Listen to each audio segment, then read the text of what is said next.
Youth இந்த படத்தை பத்தி தான் ரொம்ப பிரபலமா போயிட்டு இருக்கு.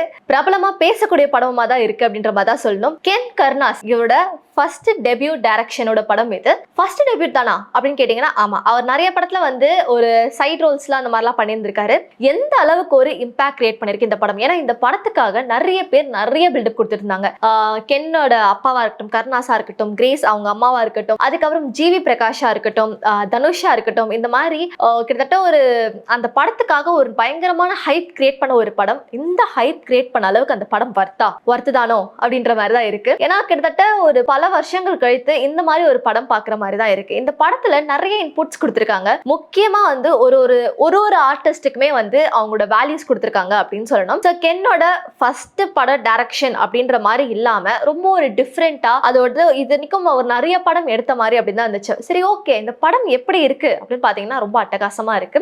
ஃபர்ஸ்ட் ஹாஃப் செகண்ட் ஹாஃப் அப்படின்ற மாதிரி போகாம கரெக்டா ஒரு கண்டினியூட்டி கொடுத்திருக்காங்க அப்படின்னு சொல்லலாம். இந்த படத்தோட கண்டினியூட்டி நிறைய சினிமால வந்து பாத்தீங்க அப்படின்னா ஒரு கண்டினியூட்டி இல்லாம ஃபர்ஸ்ட் ஹாஃப் வரைக்கும் ஒரு ஸ்டோரி மாதிரி இருக்கும். செகண்ட் ஹாஃப்ல பாத்தீங்கன்னா டோட்டலா டிஃபரெண்ட் ஸ்டோரியா இருக்கும். சோ நீங்க இந்த மாதிரி சொல்லலாம், அதுதாம படம் இருக்கும், அதுதான் வந்து ட்விஸ்டே அப்படின்லாம் சொல்லுவீங்க. பட் இந்த படத்துல வந்து ஒரு கண்டினியூட்டியுமே ஒரு நரேஷனுமே பக்காவா இருந்துச்சுன்னு சொல்லலாம். சோ ஒரு பையனோட ஸ்கூல் லைஃப் எப்படி இருக்கு அதுதான் இந்த கதையே. ஒரு ஸ்கூல் லைஃப் பையன் 10th படிக்கிறான். 10th முடிச்சுட்டு 11th போகும்போது அவனோட பருவ காதல் அதுதான் இந்த படமே இருக்கு. இந்த பஸ் ஸ்டாண்ட் பக்கம் போனா ஒருத்தவங்களை உஷார் பண்றது, பஸ்ல ஏறின பிறகு ஒருத்தவங்களை உஷார் பண்றது, ஸ்கூலுக்கு போனா ஸ்கூல் பொண்ணு ஒருத்தவங்களை உஷார் பண்றது. சோ பசங்களோட நேச்சரையே ஆக்சுவலா வந்து பாத்தீங்கன்னா அந்த ஒரு 11th 12th இந்த 10th படிக்கிற அந்த 8th ஸ்டாண்டர்ட் தாண்டினாலே வந்து அந்த ஒரு காதல் அந்த ஒரு பட்டர்ஃபிளைஸ்லாம் வந்து ரொம்ப பறக்க ஆரம்பிச்சிடும். இப்பெல்லாம் வந்து பாத்தீங்க அப்படின்னா ரொம்ப குட்டி குட்டி பசங்க அந்த 4th 5th பசங்களே வந்து மச்சான் யாழ் தாண்டா அப்படின்லாம் பேசிட்டு போயிட்டு இருக்காங்க. சோ அப்படி இருக்கும்போது இந்த படத்துல வந்து ரொம்ப அழகா ரொம்ப நேச்சரா காமிச்சிருப்பாங்க. இந்த படத்தை பத்தி பேசும்போது இன்னொரு விஷயம் நிறைய இம்பாக்ட் ஆகிற ஒரு விஷயம் என்ன அப்படின்னு பாத்தீங்கன்னா யதார்த்தமான கதைகள் இப்போ வந்து ரீசெண்ட் டைம்ஸ்ல பயங்கரமா ஹிட் ஆகிட்டு இருக்கு. ஏன்னா அதுதான் நிறைய பேருக்கு பிடிக்கவும் செய்யுதுன்ற மாதிரி தான் இருக்கு. பிரதீப் ரங்கநாதன் அவரோட படங்களும் வந்து ஒரு சிலதெல்லாம் ரொம்ப யதார்த்தமா இருந்துச்சு, அதுவும் நல்லா ஹிட் கொடுத்துச்சு. அதுக்கப்புறம் மணிகண்டனோட பிலிம் குட் நைட் படம், அதுக்கப்புறம் அவர் நடிச்ச நிறைய படங்கள் வந்து ஒரு சில படங்கள் வந்து ரொம்ப அழகா இருந்துச்சுன்னு சொல்லலாம். யதார்த்தமான வாழ்க்கையில இப்படிதான் நடக்கும், எந்த ஒரு டிஃபரன்சியேஷனும் இல்லாம எந்த ஒரு ஃபேண்டசி வேர்ல்டும் இல்லாம இதுதான் நேச்சர் ஆஃப் த லைஃப் அப்படின்ற மாதிரி இருக்க ஒரு படம் தான் இந்த படமும் வந்துச்சு, யூத் அப்படின்ற ஒரு படம். இந்த படத்துல முக்கியமா வந்து கென்னோட அம்மாவா வந்திருப்பாங்க. ரொம்ப அழகா நடிச்சிருப்பாங்க. ரொம்ப ஒரு மிடில் கிளாஸ் ஃபேமிலில இருக்க ஒரு ஃபேமிலி, அதாவது மிடில் கிளாஸ். அவங்க வந்து அவங்க பையனை எப்படியாவது IAS ஆக்கிடணும், அந்த பையனை வந்து எப்படியாவது படிக்க வச்சிடணும் அப்படின்ற மாதிரி ஒரு ஃபுல் அண்ட் ஃபுல் வந்து ரொம்ப சாமி பக்தி.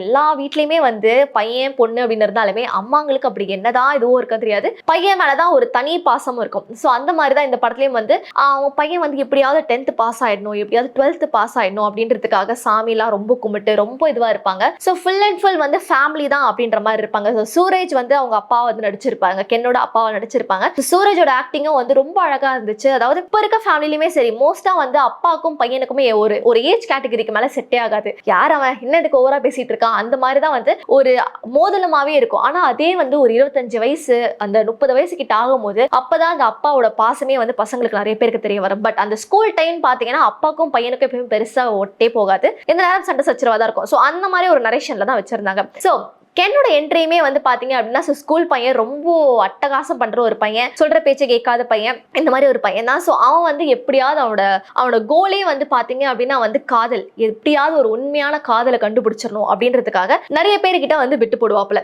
ஸோ இதுல வந்து இந்த அவரோட ஆக்டிங், அவரோட ஸ்டைல் எல்லாமே வந்து கிட்டத்தட்ட சிலம்பரசனோட ஸ்டைல் தான் இருந்துச்சு. என்னடா சிலம்பரசனா தனுஷ் கூட எல்லாம் ஈடியா ஒர்க் பண்ணாரு, அதுக்கப்புறம் தனுஷ் நிறைய இந்த பட ப்ரொமோஷனுக்குலாம் வந்தாரு அப்படின்னு பார்க்கும்போது ஆக்சுவலா தனுஷோட ஒரு சில கான்செப்ட்ஸ் ஒரு சில ஸ்டைலும் வந்து அந்த ஹீரோயினால ஒரு சில இதெல்லாம் வந்திருக்கும், ஒரு சாயல் வந்திருக்கும். பட் அவர் இயற்கையாக வந்து சிம்பு ரசிகர் அப்படின்றதுனால இந்த படத்துல ஃபுல்லாவே வந்து சிம்போட டான்ஸா இருக்கட்டும், சிம்போட இன்புட்ஸா இருக்கட்டும், அந்த மாதிரி ஒரு சில கருத்துக்கள் பதிவு பண்றது, அந்த மாதிரி சில விஷயங்கள்லாம் இந்த படத்துல இன்வால்வ் ஆயிருந்தது. ஸோ இந்த படத்துல வந்து ரொம்ப முக்கியமான கதையை வந்து இது பண்ணியிருந்தாங்க. அதாவது அம்மா பையனுக்குள்ள இருக்க ஒரு பாசம், அதுக்கப்புறம் வந்து ஒரு ஃபேமிலியில லவ் மேரேஜ் பண்ணிட்டு வந்துட்டா திருப்பியும் அந்த ஃபேமிலி வந்து எப்படி அந்த 2 பேரையும் வந்து பார்ப்பாங்க அப்படின்ற மாதிரியும் காமிச்சிருப்பாங்க.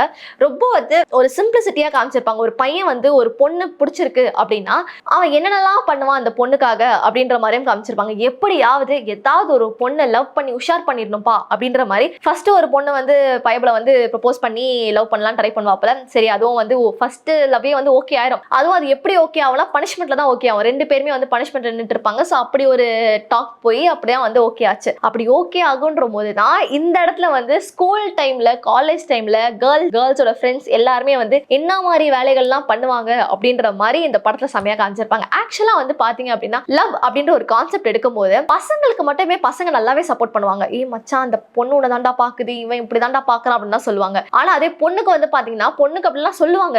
ஆனா லவ் சேர்ற நேரத்துல இருக்கட்டும் இல்ல லவ் பண்ண பிறகா இருக்கட்டும், ஏன் அவன் நம்பவே கூடாது, அவன் வந்து ஆல்ரெடி வேற ஒரு பையன் வேற ஒரு பொண்ணு கூட வந்து இது பண்ணிட்டு இருக்கான், நீ வந்து அவங்க கிட்ட எல்லாம் பேசாத, அவனை எப்படியாவது பிரேக்கப் பண்ணிரு, இந்த மாதிரி ஒரு சில விஷயங்கள் தான் வந்து பொண்ணுங்க வந்து சப்போர்ட் பண்ணுவாங்க. அது ஏன் வந்து பொண்ணுங்களோட மென்டாலிட்டி இந்த மாதிரி ஒரு விஷயம் இருக்குன்னே அப்படி தெரியல. So nature of the love, பொண்ணுங்களுக்கு எப்படி சப்போர்ட் பண்றாங்க, பசங்களுக்கு எப்படி சப்போர்ட் பண்ணுவாங்க அப்படின்றதையும் வந்து இந்த படத்துல கியூட்டா காமிச்சிருந்தாங்க. ஸோ அந்த பொண்ணை பிரிக்கணும் அப்படின்றதுக்காக ஒரு சில கேர்ள்ஸ் கேங்லாம் வந்து பிளான் பண்ணி இது பண்ணிருப்பாங்க. ஸோ அதுவும் ரொம்ப மாதிரி டிஃப்ரெண்டா ஃபன்னா இருந்துச்சு. இந்த படம் ஃபுல்லாவே ஒரு கதையை குறித்து அழகா நரேஷன் எடுத்துட்டு போறதையும் தாண்டி இந்த படத்துல முக்கியமா பாட்டுங்களுக்கு நிறைய இம்பார்ட்டன்ஸ் கொடுத்திருக்காங்க. இப்ப வர படங்கள்லாம் வந்து பாத்தீங்க அப்படின்னா ஒரு சில பாட்டுகள் மட்டும் தான் வந்து ஏதாவது ஒரு பாட்டு 2 பாட்டு மட்டும் தான் இருக்கும். மிச்ச பாட்டுகள்லாம் ஓ பாட்டா இது அப்படின்ற மாதிரி இருக்க தாண்டி இந்த படத்துல வந்து நிறைய பேருக்கு இம்பார்ட்டன்ஸ் கொடுத்திருக்காங்கன்றும் தெரியும். அது நிறைய பாட்டுகள் வந்து கானா பாலாக்கா இருக்கட்டும், சில ஆண்டுகள் கழித்து கானா பாலாக்கு வந்து ஒரு ஓபன் கொடுத்திருக்காங்க. அதே மாதிரி வந்து நளினி வந்து நிறைய விஷயம் வந்து அவங்க சீரியல்ல தான் போயிட்டாங்க, பெருசா ஆக்டிங் பக்கம் வராத போது அவங்களுக்கு வந்து